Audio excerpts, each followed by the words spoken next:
कथा आती है सदन कसाई, नाम सुना? सदन कसाई जी, उनको पता नहीं था, वो शालिग्राम भगवान को बाट मान करके और तराजू में एक तरफ रखते, दूसरी तरफ मांस रख करके तोलते थे। तब एक संत की दृष्टि पड़ी, उन्होंने कहा, अरे राम राम राम, क्या करते तुम, भगवान को जो है भार मान के तराजू में तोलते हो? सदन कसाई बेचारे भक्ति भाव वाले तो थे, बस जीवन यापन करने के लिए क्रिया कर रहे थे, मांस विक्रय की। घबरा गए, तुरंत अपने हाथ से शालिग्राम जी उठा के दिए, बोले भगवान मुझसे तो अपराध हो गया, मैं तो जानता नहीं सेवा विधि नियम क्या होता है। संत उनको लेकर के गए और शालिग्राम जी को पंचामृत अभिषेक कराया, इत्र लगा करके, तिलक लगा के, चांदी के सिंहासन पर बैठा के माला पधराई, खीर का भोग लगाया। रात्रि में शयन जैसी महापुरुष ने किया, ठाकुर जी स्वप्न में प्रकट हो गए और रोने लगे। बोले जय जय, आप रो क्यों रहे, कोई अपराध हमसे बन गया क्या? बोले मेरा मन नहीं लग रहा है, ये चांदी का सिंहासन, ये इत्र की सुगंध, इससे मुझे आनंद नहीं आ रहा है। बोले तो फिर क्या करना है? बोले वो सदन कसाई के तराजू में लुढ़कने में मुझे बहुत आनंद आ रहा था, वहीं छोड़ के आओ, मेरा वहीं मन लग रहा था। महापुरुष गए, बोले जय हो ठाकुर जी, न जाने कौन से गुण पर दयानिधि रीझ जाते हैं, ये सारे नियम हमारे लिए ही हैं, शुद्धता का, अशुद्धता का, ये इसका उसका, खुद को जहां मन करता वहां जाते हो। लेकर के गए और सदन कसाई की दुकान पर पहुंचे तो सदन कसाई तो घबरा गया, बोले अरे आप ठाकुर जी को, बोले ले रखो इनको अपनी दुकान पर, इनको यही अच्छा लगता है। रात में ठाकुर जी स्वप्न में आकर के बोले मुझको तो सदन कसाई के तराजू में लुढ़कने में सुख मिलता है। उसी समय सदन कसाई ने सोचा, मैं इतना पापी, मैं इतना पातक व्यक्ति, मैंने क्या नहीं किया, मैंने एक मांस से तोला ठाकुर जी को। दुनिया अपना जीवन दान कर देते हैं ठाकुर जी को, और मैंने मार मार करके पशुओं को यहां चढ़ाया और उससे तोला ठाकुर जी से, और फिर भी ठाकुर जी ने ऐसी कृपा की मुझ पे कि संत यहां जाके फिर लौट के आ गए मेरे पास। एक बार भी अवगुण जान करके, मेरा दोष जान करके मेरा त्याग नहीं किया ठाकुर जी ने। उसी समय अपने सारे बुरे कर्म त्याग दिए। तो ठाकुर जी जब मेरे लिए चांदी का सिंहासन छोड़ सकते हैं तो मैं मांस विक्रय नहीं छोड़ सकता, छोड़ दिया। और मन बना लिया कि अब मैं ठाकुर जी का धाम में दर्शन करने जाऊंगा। तब जगन्नाथपुरी गए। बहुत सुंदर कथा है सदन कसाई की। तो क्योंकि कसाई थे और प्राचीन भारत में थोड़ा भेदभाव ज्यादा ही था, उनको उस मार्ग तक पे नहीं चलने दिया जा रहा था जिस मार्ग से सारे दर्शनार्थी जा रहे थे। बोले नहीं तुम कसाई हो, तुम दूसरे मार्ग पर चलो, मार्ग अपवित्र हो जाएगा। सदन कसाई ने उसको सहर्ष स्वीकार किया, निश्चित ये सही है, मैं इनके योग्य नहीं हूं, मैं इस मार्ग पर चलूं। नीचे मार्ग पर चले। एक नगर पड़ा, उस नगर की एक वैश्या, सदन कसाई जी को उसने कुछ इशारा किया तो सदन कसाई ने उसका कोई प्रत्युत्तर नहीं दिया। उस वैश्या ने क्या किया, उसके पति थे उसको मार दिया और बाहर आकर के सदन कसाई से बोली अब तुम मुझसे ब्याह करो। सदन कसाई बोले मतलब?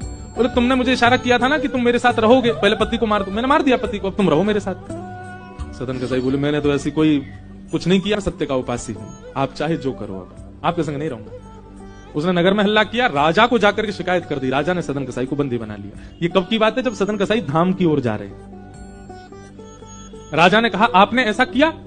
सदन कसाई बोले मैं कितना भी सत्य बोलूं लेकिन प्रमाण मेरे पास नहीं है, इसलिए बात इन्हीं की मानी जाएगी, मेरी तो माननी नहीं। इसलिए आप एक काम कीजिए, मृत्यु दंड छोड़ के जो दंड देंगे मुझे सब स्वीकार है, क्योंकि एक बार मैं जगन्नाथ जी को देखना चाहता हूं, इसलिए मृत्यु दंड मत दीजिए, बाकी जो दंड देंगे सहर्ष स्वीकार करूंगा। तो बोले एक काम करो, इसके हाथ काट दो दोनों। जबकि सदन कसाई का कोई अपराध था नहीं, लेकिन वैश्या की मानी गई। जैसे ही कहा हाथ काट दो, सदन कसाई इतने प्रसन्न हो गए, अपने दोनों भुजा आगे करके बोले अभी काट दीजिए, मैंने सुना है मेरे श्री जगन्नाथ भी बिना भुजा के हैं, मैं भी बिना भुजा के जाऊंगा। जब मेरे नाथ की भुजा नहीं है तो मैं भुजा, अपने दोनों भुजा आगे करके बोले अभी काट दीजिए, मैंने सुना है मेरे श्री जगन्नाथ भी बिना भुजा के हैं, मैं भी बिना भुजा के जाऊंगा।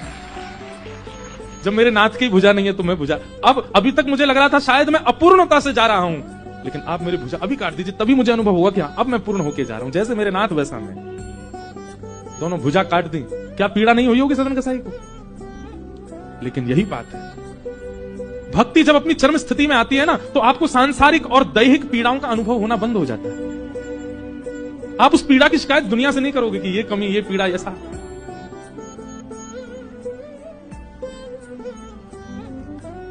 सदन कसाई गए, जैसे ही जगन्नाथपुरी पहुंचे, महाप्रभु जगन्नाथ जी अपनी ब्रह्म वेदी पर झूमने लगे और झूमते हुए पुजारियों से बोले मेरा एक परम वैष्णव भक्त आया है, उसको लाने के लिए पालकी भेजो। और पुजारी भी इतनी जल्दीबाजी में पूछा ही नहीं कि उसका रूप हुलिया कैसा है, ये तो बताओ।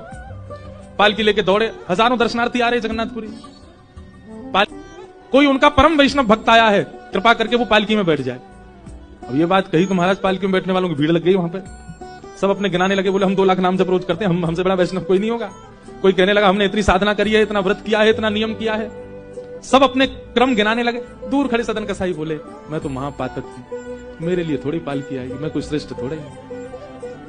भीड़ इतनी लग गई, पुजारी दोबारा दौड़ के गए मंदिर में, बोले भगवान वहां तो लाखों की भीड़ लग गई पालकी में, अब आदमी पैदल जा ही नहीं रहे। वो कह रहे हम पालकी में ही जाएंगे, आप बताइए तो कौन सा है वैष्णव। तब जगन्नाथ जी बोले, वो मेरे जैसा ही होगा, उसके हाथ नहीं होंगे, मेरे जैसी भुजा होंगी उसकी, रक्त प्रवाहित हो रहा होगा, दूर खड़ा होगा अपने आप को पातक मान के, वही है। पुजारी जन जैसे ही दौड़ करके, वहां लाखों की भीड़ खड़ी, दूर खड़े हैं बिना भुजा के सदन कसाई। पुजारी